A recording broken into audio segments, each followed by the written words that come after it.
Hello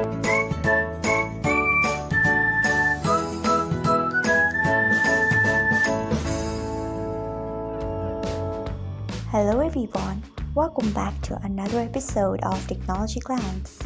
Today in this video, I am going to guide you through how you can turn off smart notification on Truecaller. So let's get started.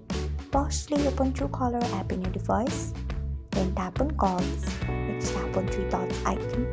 After that, tap on settings, then tap on messaging, then scroll until you find smart notification, then turn off with the tapping on it. So this is how you can turn off smart notification on Truecaller. Thanks for watching. If you found this guide helpful, we would love it if you hit the thumbs up button below. We upload great new tech tutorials like this one every day, so do not forget to subscribe to our channel and hit the bell icon so that you will never miss another update.